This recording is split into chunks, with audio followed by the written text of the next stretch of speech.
الحمد لله نحمده ونستعينه ونستغفره ونؤمن به ونتوكل عليه ونعوذ بالله من شرور أنفسنا ومن سيئات أعمالنا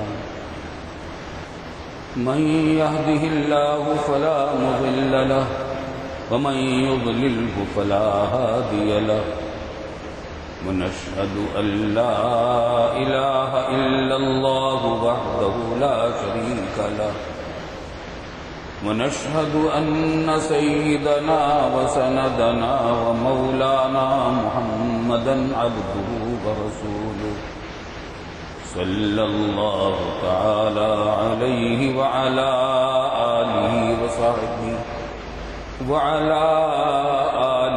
وصحبه أجمعين وسلم تسليما كثيرا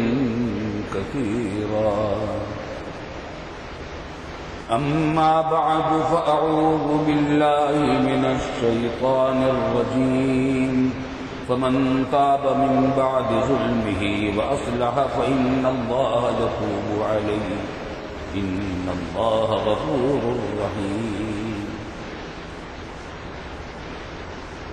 بزرگان محترم اور برادران عزیز، پچھلے جمعہ کو بات یہ ہو رہی تھی کہ ہم اس وقت طرح طرح کی آفات اور مصائب کا شکار ہیں. پوری قوم، پورا ملک طرح طرح کے مسائل میں، طرح طرح کے مصائب میں، طرح طرح کے خطرات میں اور اندیشوں میں گھرا ہوا ہے. آسمانی آفتیں بھی آ رہی ہیں، انسانوں کی لائی ہوئی آفتیں بھی آ رہی ہیں. زلزلے بھی آئے، کیسی تباہی پھیلی. پھر بلوچستان میں زلزلہ آیا، کیسی تباہی پھیلی. بلوچستان میں سمندری طوفان آیا. پچھلے چند 4-5 سالوں کے اندر یہ سب کچھ ہوا، تباہی پھیلی. پچھلے سال سیلابوں نے کیا تباہی پھیلائی. بارشیں، ہوائیں، بادل، ایسا معلوم ہوتا ہے کہ ہمارے دشمن ہو گئے. اور میں نے پچھلی مرتبہ کہا بھی تھا کہ جب زلزلہ آیا ہمارے آزاد کشمیر کے علاقے میں اور ہزارہ ڈویژن کے علاقے میں، جب ہم وہاں گئے ایک وفد کی شکل میں، تو وہاں جو فوجی کیمپ پڑا ہوا تھا اس کے جنرل کے ماتحت تھا وہ فوجی کیمپ. ان کا پیغام ملا کہ آپ ہمارے پاس بھی آ جائیں، ہمارا کیمپ بھی دیکھ لیں. تو ان کے ساتھ وہاں میٹنگ ہوئی. خیمے ڈالے ہوئے تھے. فوج کا وہ جنرل تھا. فوج کے جنرلوں کے بارے میں لوگ بہت کچھ کہا کرتے ہیں کہ کیسے ہوتے ہیں، لیکن سب کے سب ایک جیسے نہیں ہوتے. بعض بڑے دیندار بھی ہوتے ہیں. اس نے ساری داستان ہمیں سنائی کہ کس طریقے سے واقعات پیش آئے، اور پھر اس کی آنکھوں میں آنسو آ گئے اور کہنے لگا کہ اللہ ہم سے ناراض ہے، اللہ تعالی ہم سے ناراض ہے. واقعہ یہی ہے، ہم نے ناراض کر دیا اپنے رب کو. وہ ناراض ہونے والے نہیں ہیں، وہ تو ماں باپ سے بھی زیادہ مہربان ہیں. چھوٹی چھوٹی باتوں پر تو ناراض ہوتے ہی نہیں. وہ مواخذہ بھی نہیں کرتے، معاف کرتے رہتے ہیں. معافی کے بہانے بنا رکھے ہیں. نماز کے لیے آدمی چلتا ہے تو ہر قدم پر گناہ معاف ہوتے ہیں. پھانس چبھ جاتی ہے کسی کے تو گناہ معاف کر دیتے ہیں. نفلیں پڑھ لیتا ہے تو گناہ معاف ہوتے ہیں. تو کسی دوسرے مسلمان کے ساتھ خندہ پیشانی سے ملاقات کرتا ہے، اس سے بھی ثواب ملتا ہے اور گناہ معاف ہوتے ہیں. تو گناہ کی معافی کے تو بہانے بنا رکھے ہیں. رحمت حق بہا نمی جوید، رحمت حق بہا نمی جوید. اللہ تعالیٰ کی رحمت بہانہ ڈھونڈتی ہے. اللہ کی رحمت قیمت نہیں ڈھونڈتی، اجرت نہیں مانگتی. تو بہانے بہانے سے اللہ تعالیٰ رحمت فرماتے ہیں. لیکن جب گناہ میں انسان جری ہو جاتا ہے، ڈھیٹ ہو جاتا ہے، ڈٹائی کے ساتھ گناہ کرنے لگتا ہے، علل اعلان کرنے لگتا ہے، اس پر شرمندہ نہیں ہوتا، معافی نہیں مانگتا، استغفار نہیں کرتا، پھر پکڑ ہوتی ہے. آدمی گناہ کرے اور اللہ سے معافی بھی مانگتا رہے، توبہ بھی کرتا رہے، تو پھر اللہ تعالیٰ کی پکڑ نہیں ہوتی. پکڑ اس وقت ہوتی ہے جب گناہ کرتا چلا جائے ڈٹائی کے ساتھ، علل اعلان، جیسا ہمارے ملک میں ہو رہا ہے، اوپر سے لے کر نیچے تک کیا کچھ نہیں ہو رہا. تو جرائم پھیلے ہوئے ہیں، اوپر سے لے کر نیچے تک جرائم کا ایک سلسلہ ہے، اور اس پر شرمندہ نہیں ہے. بڑے ڈٹائی کے ساتھ کہتے ہیں کہ تم مجرم ہو، ہر ایک دوسرے کو مجرم کہتا ہے، اپنے آپ کو کچھ نہیں کہتا. یہ عذاب اس وجہ سے آ رہا ہے. قرآن کریم میں والذین اذا فعلوا فاحشة او ظلموا انفسهم ذکروا اللہ فاستغفروا لذنوبهم ومن یغفر الذنوب الا اللہ ولم یصروا علی ما فعلوا وهم يعلمون، کہ جو لوگ کوئی گناہ کام کرتے ہیں پھر اللہ تعالیٰ کی یاد ان کو آ جاتی ہے، پھر وہ استغفار کرتے ہیں تو اللہ تعالیٰ اس کو معاف کر دیتا ہے، اور اللہ کے سوا کون معاف کرنے والا ہے. وَلَمْ يُصِرُّوا عَلَىٰ مَا فَعَلُوا وَهُمْ يَعْلَمُونَ، اور یہ اپنے گناہوں پر اصرار نہیں کرتے. گناہوں پر اصرار کرنے کا مطلب وہی ہے ڈٹائی کے ساتھ کرتا رہے آدمی، معافی نہ مانگے، شرمندہ نہ ہو اللہ کے سامنے، کرتا رہ چلا جائے گناہ پہ گناہ. تو پھر جب یہ سلسلہ دراز ہوتا ہے تو پھر اللہ کی طرف سے پکڑ آتی ہے، اللہ پناہ میں رکھے. اور پھر لیکن ایک بات ہوتی ہے، پچھلی امتوں پر جو پکڑ آئی وہ تو ان کو تباہ و برباد کرنے کے لیے آئی، ختم کر دینے کے لیے آئی. قوم نوح پر طوفان نوح کا عذاب آیا، قوم سمود پر عذاب آیا اور پوری قوم تباہ کر دی گئی. قوم عاد پر عذاب آیا، پوری قوم تباہ کر دی گئی. قوم شعیب پر عذاب آیا، پوری قوم تباہ کر دی گئی. قوم لوط پر عذاب آیا، پوری قوم تباہ کر دی گئی. لیکن رسول اللہ صلی اللہ علیہ وسلم کی اس پوری امت کو ختم نہیں کیا جائے گا. یہ تو قیامت تک رہنے والی امت ہے، اور اس کے اندر ایک جماعت، کچھ لوگ ایسے رہیں گے قیامت تک، قرب قیامت تک، جو دین پر ڈٹے رہیں گے. دنیا کے لوگ کچھ بھی کریں لیکن کچھ لوگ ایسے ہوں گے جو دین پر ڈٹے رہیں گے اور دین کی حفاظت پر کا کام کرتے رہیں گے، اور ان کی مخالفت کرنے والے کامیاب نہیں ہوں گے. یہ بھی وعدہ ہے بس اللہ رب العالمین. لیکن جب اکثریت میں یہ پھیلے گی بیماری تو قرآن کریم کہتا ہے کہ ہم مومنین کو کیا کرتے ہیں، ظہر الفساد فی البر والبحر بما کسبت ایدی الناس لیذیقہم بعض الذی عملوا. جب فساد پھیل جاتا ہے زمین و خشکی میں اور تری میں، اللہ کی نافرمانیاں ہونے لگتی ہیں، تو کیا ہوتا ہے، ظہر الفساد فی البر والبحر بما کسبت ایدی الناس، لوگوں کے کرتوتوں کی وجہ سے. ظہر الفساد فی البر والبحر بما کسبت ایدی الناس لیذیقہم بعض الذی عملوا. تو پھر اللہ تعالیٰ ان کو چکھاتا ہے کچھ گناہ، کچھ عذاب ان اعمال کا جو انہوں نے کیے، وہ بھی کچھ چکھاتا ہے. لعلہم یرجعون، تاکہ واپس آ جائیں، باز آ جائیں گناہوں سے، چھوڑ دیں ان گناہوں کو، توبہ کر لیں، اللہ کے سامنے شرمندہ ہو کر معافی مانگ لیں اور آئندہ نہ کرنے کا عزم کر لیں. تو مومنین کے اوپر جو عذاب آتا ہے وہ تباہ ختم کرنے کے لیے نہیں آتا، بلکہ ان کو جہنم کے عذاب سے بچانے کے لیے دنیا میں آتا ہے، تاکہ گناہ کر لیں، گناہوں سے توبہ کر لیں تو آخرت کے عذاب سے بچ جائیں. ایک اور جگہ فرمایا قرآن کریم میں وَلَنُذِيقَنَّ الَّذِينَ عَمِلُوا بَعْضَ الَّذِي عَمِلُوا لَعَلَّهُمْ يَرْجِعُونَ، کہ ہم چکھائیں گے لوگوں کو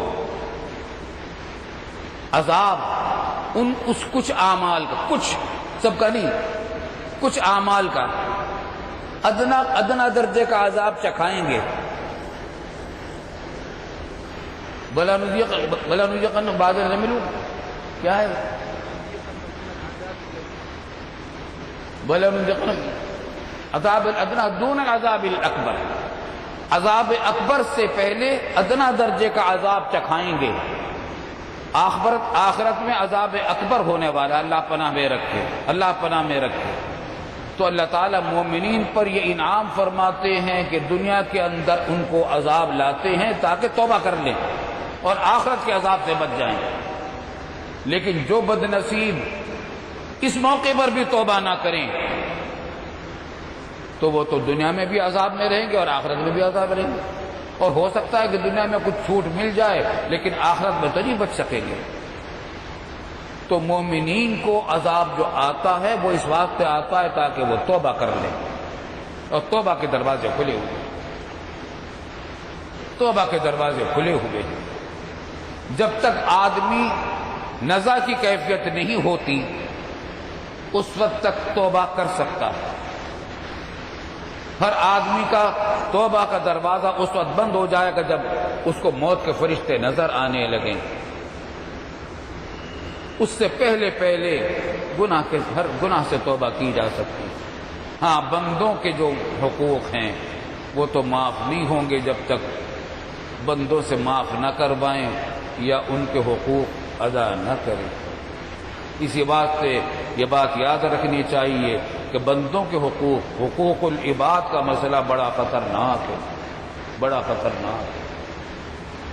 رسول اللہ صلی اللہ علیہ وسلم نے پوچھا صحابہ کرام سے کہ تم مفلس کس کو کہتے ہو؟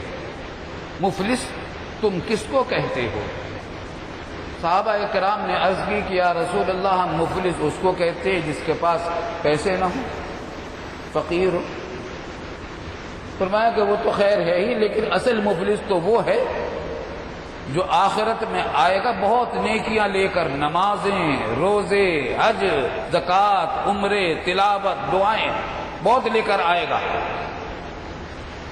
اور بڑا خوش ہو رہا ہوگا کہ میرے پاس تو نیکیوں کے انبار ہیں، آج تو میرا بیڑا پار ہو جائے گا۔ لیکن جب وزن ہونے لگے گا اعمال کا تو ادھر سے کوئی آئے گا کہ اللہ سے فریاد کرے گا کہ آپ نے وعدہ کیا تھا کہ آپ میدان حساب میں ہر ایک کا حق دلوائیں گے، اس نے میرے اتنے روپے کھائے تھے دھوکہ دے کر، مجھے حق دلوایا جائے۔ حکم ہوگا کہ اس کی اتنی نیکیاں اس کو دے دو۔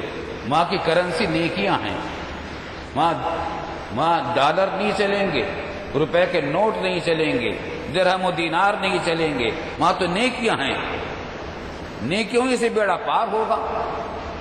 تو نیکیاں دے دی جائیں گی کہ لو اس کو اتنی نیکیاں دے دو۔ دوسرا آئے گا کہ اس نے مجھ سے رشوت لی تھی، حکم ہوگا کہ اس کو اتنی نیکیاں دے دو۔ تیسرا آئے گا کہ اس نے میرے گھر میں چوری کی تھی، حکم ہوگا کہ اس کی نیکیاں اتنی نیکیاں اس کو دے دو۔ کوئی آئے گا کہ اس نے میرے یہاں ڈاکہ ڈالا تھا، اس کو حکم ہوگا کہ اتنی نیکیاں اس کو دے دو۔ کوئی آئے گا کہ اس نے مجھے ناحق تھپڑ مارا تھا، حکم ہوگا کہ اتنی نیکیاں اس کو دے دو۔ کوئی آئے گا کہ اس نے میری غیبت کی تھی، کوئی آئے گا کہ کسی نے مجھے تہمت لگائی تھی، بہتان لگایا تھا۔ کوئی آئے گا کہ میری اس نے دل آزاری بے وجہ مجھے ڈانٹا ڈپٹا تھا۔ ان سب کو نیکیاں تقسیم ہوتی جائیں گی، یہاں تک کہ ساری نیکیاں، وہ نمازیں، روزے، حج، زکوٰۃ، عمرے، تسبیحات اور تلاوتیں، وہ سب تقسیم ہو جائیں گی اور یہ خالی ہاتھ رہ جائے گا۔ لیکن ابھی حقدار آنے بند نہیں ہوں گے، حقدار آتے رہیں گے اور فریاد کرتے رہیں گے کہ اس نے میرا فلاں نقصان کیا تھا، فلاں نقصان کیا تھا۔ اب حکم ہوگا کہ ان کے گناہ ان کے حصے میں ڈال دو، تو اس کے گناہ اس کے حصے میں آ جائیں گے۔ اللہ پناہ میں رکھے۔ لایا تھا نیکیوں کے انبار باقی رہ جائیں گے، گناہوں کے انبار حکم ہوگا کہ گھسیٹ کے جہنم میں پھینک دو، اس کو جہنم میں پھینک دیا جائے گا۔ یہ معاملہ بہت توجہ طلب ہے، بہت سے لوگ ان چیزوں کی طرف توجہ نہیں کرتے۔ ماشاءاللہ وہ نمازیں تو پڑھتے ہیں، روزے بھی رکھتے ہیں، حج بھی کرتے ہیں، زکاتیں بھی دیتے ہیں، لیکن بندوں کو کی دل آزاری کرنا، بندوں کے حقوق کو مارنا، یہ اتنا خوفناک ہے کہ یہ عام توبہ سے بھی معاف نہیں ہوتا۔ اللہ تعالیٰ اپنے حقوق تو توبہ سے معاف کر دیتے۔ کسی نے بد نظری کی، بد نگاہی کی، نامحرم کو دیکھا، یا خدا نخواستہ شراب پی لی، یا خدا نخواستہ بدکاری کر لی، توبہ کرے گا معاف ہو جائے گا، توبہ کرے گا معاف ہو جائے گا۔ لیکن اگر کسی کو گالی دے دی تھی ناحق، وہ نہیں معاف ہوگی توبہ سے جب تک بندے سے خود معافی نہ کرائے گا۔ اس بات سے خطرناک ہے۔ اچھا، حدیث میں آتا ہے رسول اللہ صلی اللہ علیہ وسلم نے فرمایا کہ جس نے کبھی کسی پر زیادتی کی ہو دنیا میں، تو آخرت میں جانے سے پہلے معاف کروا لے اس سے، یا تو حق دے کر اس سے معاف کروا لے، یا کہہ دے کہ میرے پاس حق ادا کرنے کے لیے نہیں مگر تم معاف کر دو۔ یہاں تو وہ معاف کر دے، قبل ان یکون لا یکون دینار ولا درہم، قبل اس کے کہ وہ موقع آئے جہاں درہم و دینار بھی نہیں ہوں گے، اور پھر وہاں تو کوئی بھی معاف نہیں کرے گا۔ ہمارا غالب گمان یہ ہے کہ وہاں کوئی معاف نہیں کرے گا، کیونکہ وہاں تو ہر ایک کو اپنی اپنی پڑی ہوگی۔ اپنے استاد سے ہم نے ایک واقعہ سنا تھا کہ جو پیش آئے گا آخرت میں، میدان حساب میں ہوں گے، ایک شخص آئے گا اپنی نیکیاں لے کر، اور گناہ بھی ہوں گے اس کے ساتھ۔ ایک پلڑے میں نیکیاں رکھی جائیں گی، دوسرے پلڑے میں گناہ رکھے جائیں گے۔ وہاں تو میزان عدل قائم ہوگی، وزنوا بالقسطاس المستقیم، قرآن کریم میں فرمایا ونضع الموازین القسط، انصاف والی ترازو میں ہم قائم کریں گے، اعمال کا وزن ہوگا۔ تو جب وزن ہونے لگے گا تو کہا جائے گا اس سے کہ فرشتے کہیں گے کہ تمہارے نیکیوں کا وزن ایک نیکی کی کمی ہے، اگر ایک نیکی لے آؤ گے، کوئی ایک نیک عمل لے آ جاؤ، پلڑا جھک جائے گا تمہارا نیکیوں کا، تمہاری نجات ہو جائے گی، ورنہ نجات نہیں ہے۔ یہ بڑا مطمئن ہوگا کہ معاملہ تو ایک نیکی کا ہے۔ کسی بھی حافظ قرآن سے کہہ دوں گا جو ایک ایک گھر پر 10 نیکیاں کماتا تھا کہ ایک نیکی مجھے دے دو، بھائی سے مانگ لوں گا، ماں باپ سے مانگ لوں گا، کسی دوست کے پاس جائے گا، وہ کہے گا جناب عالی یہاں سخاوت نہیں چلتی، یہاں تو مجھے اپنی جان کی پڑی ہوئی ہے، اگر میرے پاس ایک نیکی کی کمی رہ گئی تو میں کیا کروں؟ انکار کر دے گا دوست، دوسرے دوست کے پاس جائے گا، وہ بھی انکار کر دے گا، اب تو پاؤں تلے کی زمین نکلنے لگی، یہاں تک کہ باپ کے پاس آئے گا، باپ کہے گا بیٹا دنیا میں تمہارے لیے میں جو کچھ کر سکتا تھا کر چکا، یہاں میں تمہارے لیے کچھ نہیں کر سکتا، مجھے تو اپنی جان کی پڑی ہے، نفسی نفسی، مجھے تو اپنی جان کی پڑی ہے۔ ماں کے پاس جائے گا، ماں کی برابر تو شفقت مہربانی کرنے والا کوئی نہیں ہوتا اس دنیا میں۔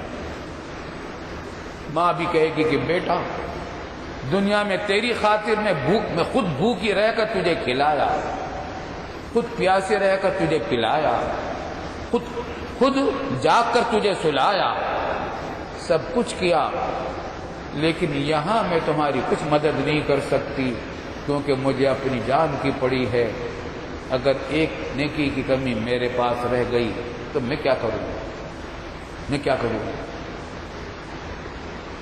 حیران پریشان ہوگا۔ ایک آدمی بیٹھا ہوگا، وہ اس کو دیکھ رہا ہوگا کہ بھاگا دوڑا پھر رہا ہے، کبھی اس سے ملتا ہے، کبھی اس سے بات کرتا ہے، کبھی اس سے، وہ اس کو بلائے گا، کیا بات ہے، کیا پریشانی ہے تمہاری، یہ اپنا ماجرا سنائے گا، کہا کہ عجیب بات ہے، تمہارے پاس ایک نیکی کی کمی ہے اور بہت ساری نیکیاں ہیں،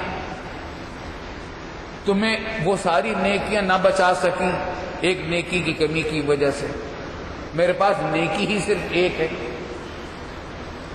تو مجھے یہ نیکی کیا بچائے گی؟ چلو یہ تم ہی لے لو، تمہارے کام آ جائے گی۔ یہ خوشی خوشی لے کر جائے گا اور وہ نیکی اپنے پلڑے میں ڈالے گا، پلڑا جھک جائے گا اور اعلان ہوگا کہ اس کی بخشش ہو گئی ہے، مگر اللہ تعالیٰ فرشتوں سے پوچھے گا، اس آدمی سے پوچھے گا یہ نیکی تم کہاں سے لائے؟ اللہ تعالیٰ تو سب دیکھ رہا تھا، سب دیکھ رہا تھا، سب سن رہا تھا، لیکن فرشتوں پر جتانے کے لیے اور دوسرے انسانوں پر جتانے کے لیے پوچھے گا اللہ تعالیٰ کہ تم یہ نیکی کہاں سے لے آئے ہو؟ کہا کہ آپ کے ایک بندے نے دی ہے۔ کہا کہ وہ سخی کون ہے جو آج کے دن سخاوت کر رہا ہے؟ ماں باپ نے سخاوت نہیں کی، آج اس نے سخاوت تیرے ساتھ کر دی، ذرا بلاؤ تو صحیح، اس کو حاضر کیا جائے گا، اسے سوال ہوگا کہ تم نے آج ایسی سخاوت کیسے کر دی؟ وہ وہی بات کہے گا کہ یا رب، میں نے دیکھا کہ جب اس کے پاس اتنی نیکیاں ہیں اور کمی ایک نیکی کی ہے، اتنی ساری نیکیاں اس کو نہ بچا سکی، میری ایک نیکی مجھے کیا بچائے گی؟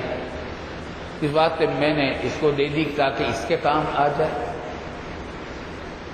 اللہ تعالیٰ فرمائے گا کہ تو نے میرے بندے پر رحم کیا، میں بھی تیرے اوپر رحم کرتا ہوں، تیری بھی بخشش کرتا ہوں۔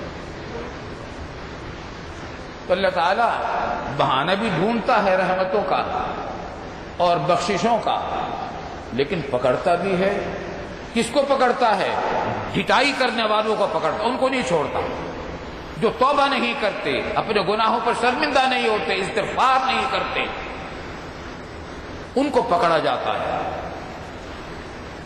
حدیث میں آتا ہے کہ حضرت آدم علیہ السلام کو جب حکم ہوا کہ زمین میں اترو، دنیا میں جاؤ اور تمہاری اولاد ہوگی اور وہیں اس کی نسلیں پھیلیں گی، تو آدم علیہ السلام نے عرض کیا کہ یا اللہ، میں اور میری اولاد دنیا میں اب رہیں گے، تو شیطان نے تو آپ سے اجازت لے کر وہ دنیا میں پہنچ گیا ہے اور اس نے چیلنج کیا ہوا ہے کہ وہ میری اولاد کو بہکائے گا، اور وہ اس کو اتنی طاقتیں آپ نے دے رکھی ہیں کہ وہ حملہ آور ہوتا ہے، نظر نہیں آتا، دائیں سے بائیں سے آگے سے پیچھے سے کہیں سے بھی آ کر وہ حملہ کر دیتا ہے، بہکا دیتا ہے اور نظر نہیں آتا۔ ایسا خطرناک دشمن ہے، اس سے بچاؤ کیسے ہوگا؟ میری اولاد کیسے بچے گی؟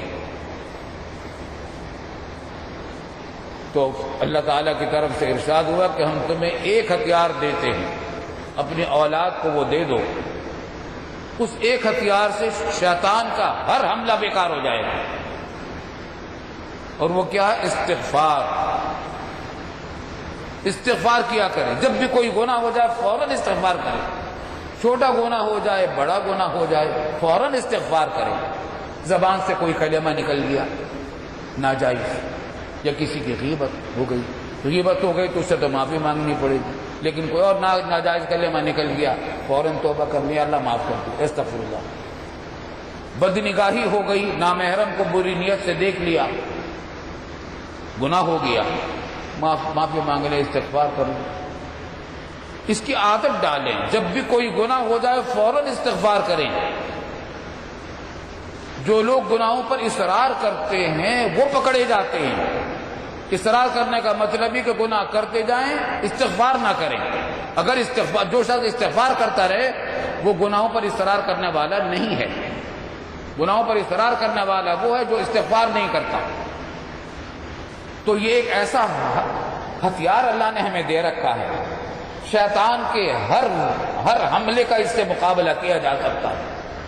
استغفر اللہ ربی من کل ذنب واتوب الیہ، پورا جملہ اگر نہیں کہہ سکتے تو استغفر اللہ، اور اگر یاد نہیں رہتا، کچھ عربی کا جملہ نہیں یاد رہتا، اردو میں کہہ دے یا اللہ معاف کر دیجیے۔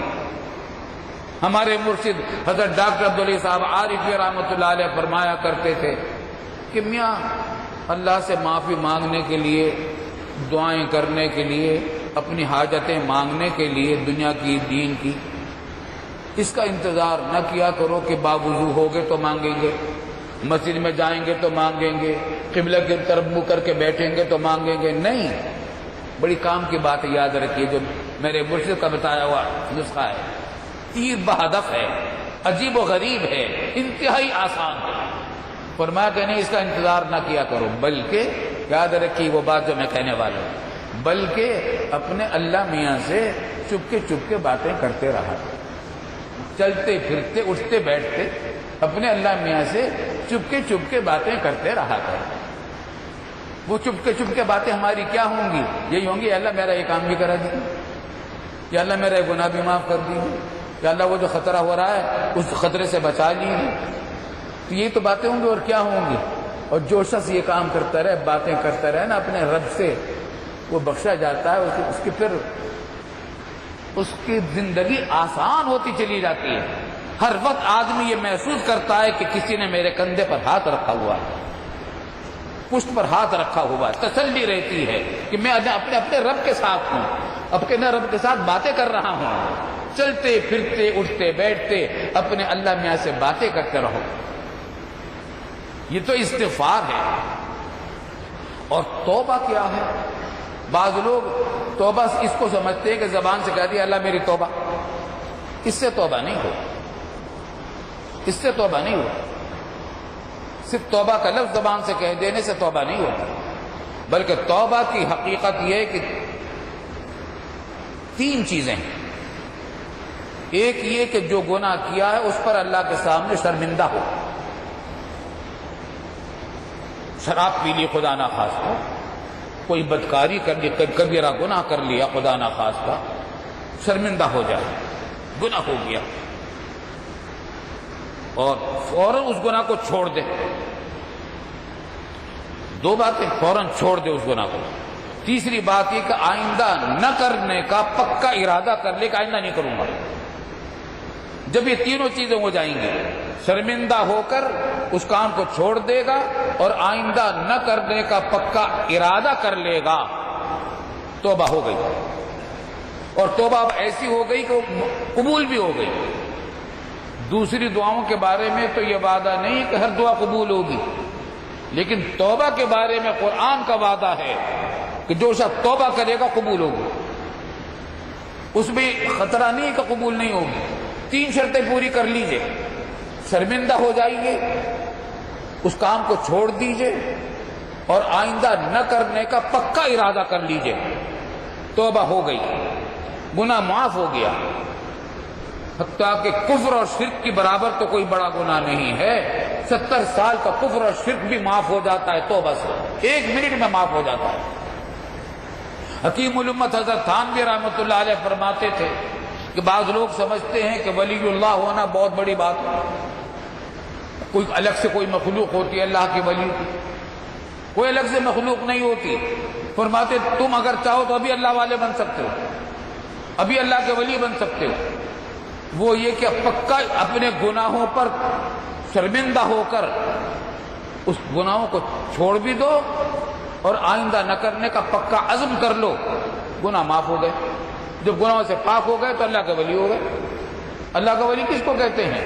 تو اللہ کا نافرمان نہ فرما بردار ہو۔ ہاں، بندوں کے حقوق کا معاملہ ہے، بندوں کے حقوق کا معاملہ بڑا نازک ہے، اور آج کل ہمارے ملک میں بندوں کے حقوق کا معاملہ ہی زیادہ پھیلا ہوا ہے۔ حتیٰ کہ اس میں یہ بھی ہے کہ بہت سے لوگ تو بیچارے وہ ہیں جو نماز روزے سے بھی الگ ہیں، مسجدوں ہی سے باہر ہیں، لیکن جو لوگ، بہت سے لوگ الحمدللہ نمازیں وغیرہ پڑھتے ہیں، مگر بندوں کے حقوق کے معاملے میں ان کا طرز عمل خطرناک ہے۔ ہمارے مختلف طبقات زندگی میں طرح طرح کی حرام خوریاں پھیلی ہوئی ہیں۔ ڈاکٹروں کا طبقہ کتنا اچھا طبقہ ہوتا ہے، خدمت خلق کا بہترین ذریعہ ہوتا ہے، ڈاکٹر مریض کے لیے رحمت بنتا ہے۔ چنانچہ جو نیکوکار ڈاکٹر ہوتے ہیں وہ اللہ کی رحمت بن کر مریض کا علاج کرتے ہیں اور ثواب کماتے ہیں، ان کے لیے جنت کا راستہ یہی ہے کہ وہ مریض کا علاج کریں۔ لیکن ایسے بھی ہیں کہ جو انسان داؤ لگائے میں بیٹھے رہتے ہیں کہ کوئی مریض آئے تو اس کو لوٹیں، اور طرح طرح کی دھوکہ بازیاں کرتے ہیں. ایک دو نہیں، بہت سارے واقعات ہیں. مجھ سے ایک صاحب ملے ابو ظبی میں، پاکستانی، تو وہاں ملازمت کرتے ہیں ابو ظبی میں. میں نے ان سے کہا کہ آپ لوگ پاکستان میں کیوں نہیں آتے؟ کہنے لگے میں پہلے سعودی عرب میں تھا، وہاں کافی عرصے ملازمت کی اور کافی پیسے میں نے کما لیے تھے. پاکستان میں کراچی میں آ کر میں نے ایکس رے کی مشین لگائی اور ایک بڑا اس کا مرکز قائم کیا. اب وہاں یہوبا کے ڈاکٹر میرے پاس آنے لگے آس پاس کو کہ بھئی مریضوں کو آپ ہمارے پاس بھیجا کریں ایکس رے کے لیے اور ہم آپ کو اتنا کمیشن دیں گے. تو ہم نے کہا کہ چلو ٹھیک ہے، اگر بھیجا کریں آپ ہمیں کمیشن دیں گے دیں. پھر رفتہ رفتہ انہوں نے کیا کہنا شروع کیا کہ ایسے مریض بھی آپ بھیج دیا کریں جن کا ایکس رے کرنا نہیں ہے، ان سے کہیں کہ ایکس رے کرا لو، نسخے پر نشان لگا دیا کریں. تو اس کا مطلب یہ ہوگا کہ ان کو ایکس رے لینا تو نہیں ان کا، لیکن ان پر ظاہر یہ کرنا ہے کہ ہم نے تمہارا ایکس رے لیا ہے. مشین کے سامنے کھڑا کریں گے یا بٹھائیں گے اور ایکس رے نہیں لیں گے. اس میں جو فیس ہمیں ملے گی آدھی تمہاری ہوگی آدھی ہماری ہوگی. کہتے میں نے اس سے انکار کر دیا کہ میں تو نہیں کروں گا یہ کام دھوکہ بازی مریض کے ساتھ. تو کیا ہوا کہ آس پاس کے مریض ڈاکٹروں نے مریض میرے پاس بھیجنے چھوڑ دی. اب میں بیٹھا ہوں کوئی آتا نہیں مریض. تو میں نے وہ کاروبار چھوڑ دیا اور اب ابو ظبی میں آ کر ملازمت کر رہا ہوں. یہ مصیبت آ رہی ہے ہمارے ملک میں. اللہ کے فضل سے دیندار رحم کرنے والے ڈاکٹر بھی موجود ہیں، لیکن ایسے حرام خور ڈاکٹر بھی موجود ہیں جو درندے بنے ہوئے ہیں انسانیت کے لیے.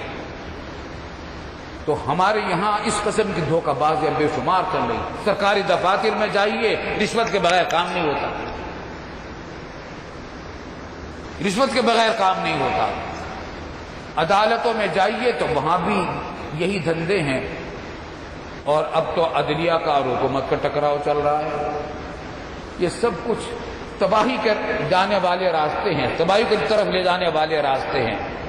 اور ہم مجموعی طور پر، میں پھر کسی جمعہ سے کہہ رہا تھا، میرے دکھے ہوئے دل سے کہہ رہا ہوں کہ ہم مجموعی طور پر ہم گناہگار قوم بن گئے ہیں، بدنام پوری دنیا میں ہو گئے.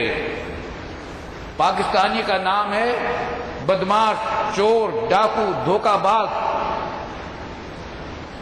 پاکستانی کو ہی سمجھتے. آپ جائیے پوری دنیا میں، دوسرے ملکوں میں جائیے جن سے ہماری کوئی دشمنی بھی نہیں، لڑائی بھی نہیں، ان ملکوں میں جائیے، امیگریشن سے جب گزریں گے تو باقیوں کو سب کو چلتا کر دیں گے. پاکستان کا پاسپورٹ دیکھ اچھا ذرا آپ ٹھہر جائیں، ذرا آپ ٹھہر جائیں، سب کو رخصت کر دیں گے. پھر اب پوچھ گچھ ہوگی، ہاں بس آپ کہاں سے آئے ہیں، کیا ہیں، اور پھر پاسپورٹ کو چیک کرے گا کہ جعلی ہے یا اصلی ہے. ویزا کو چیک کرے گا کہ جعلی ہے یا اصلی ہے. پھر پوچھے گا کہ کتنے ڈالر تمہارے پاس ہیں. تم مانگنے کے لیے آئے ہو، چوری کرنے کے لیے تو نہیں آئے. تمہارے پاس خرچے کے پیسے ہیں بھی یہ نہیں. یہ دیکھے گا، ناپے گا. کہاں رہو گے جا کر، کس کے پاس رہو گے اس کا پتہ دو تاکہ تمہاری خبر لی جا سکے کہ تم کہاں جا رہے ہو. خلاصہ یہ کہ وہیں ایئرپورٹ پر بھی بتا دیا جاتا ہے کہ ہم تمہیں چور سمجھتے ہیں، ڈاکو سمجھتے ہیں، جھوٹا بدماش سمجھتے ہیں، مجرم سمجھتے ہیں. یہ ہماری عزت ہے. کبھی مسلمانوں کی یہ عزت تھی کہ جب مسلمان کا نام سنا جاتا تھا تو سمجھا جاتا تھا کبھی جھوٹ نہیں بول سکتا، کبھی وعدہ خلافی نہیں کر سکتا، کبھی کسی پر ظلم نہیں کر سکتا، گندگی نہیں پھیلا سکتا، دوسروں کو تکلیف نہیں پہنچا سکتا. اور آج پاکستانی کا مطلب ہے، مسلمان کا مطلب یہ ہے کہ جتنی خرابیاں اس دنیا میں انسانوں کے اندر ہوتی ہیں وہ سب اس کے اندر موجود ہیں. دل دکھتا ہے یہ کہتے ہوئے، میں کہہ تو رہا ہوں مگر میرا دل جانتا ہے میرا دل کتنا کڑ رہا ہے یہ بات کہتے ہوئے کہ پاکستانیوں کے بارے میں یہی تصور باہر بنا ہوا ہے. ایک واقعہ نہیں ہے، بہت سارے واقعے ہیں. دیکھیے آئندہ کبھی موقع ہوگا تو عرض کروں گا. اللہ تعالی ہمیں گناہوں سے توبہ کی توفیق عطا فرمائے. دیکھیے حاصل آج کی بات کا یہ ہے کہ جب بھی چھوٹا بڑا کوئی بھی گناہ ہو جائے فوراً استغفار تو فوراً نہیں کرنا. اور توبہ اگر کوئی گناہ ہو گیا اللہ کے حقوق کے خلاف تو اس کے بھی فوراً توبہ کر لیں. بندے کے حق اگر مارا ہے تو اس کی ادائیگی کی کوشش میں لگ جائے، اللہ سے معافی بھی مانگے، انشاءاللہ تعالی عذاب ٹل جائے گا۔ اگر ہم نے ان تمام، مگر یہ پیغام پوری قوم میں پھیلایا جائے۔ آپ حضرات سے میری درخواست ہے، جہاں تک یہ پیغام اللہ اور اس کے رسول کا آپ پہنچا سکتے ہیں پہنچائیں، توبہ اور استغفار کریں۔ اس عذاب کے ٹلانے کا راستہ کوئی نہیں ہے، جتنے جتن کر لو یہ عذاب نہیں ٹلے گا جب تک ہم توبہ اور استغفار نہیں کریں گے، اپنے گناہوں سے باز نہیں آ جائیں گے۔ اللہ تعالی ہمیں توبہ کی توفیق عطا فرمائے، ہمارے اعمال و اخلاق کی اصلاح فرمائے۔ وآخر دعوانا الحمدللہ۔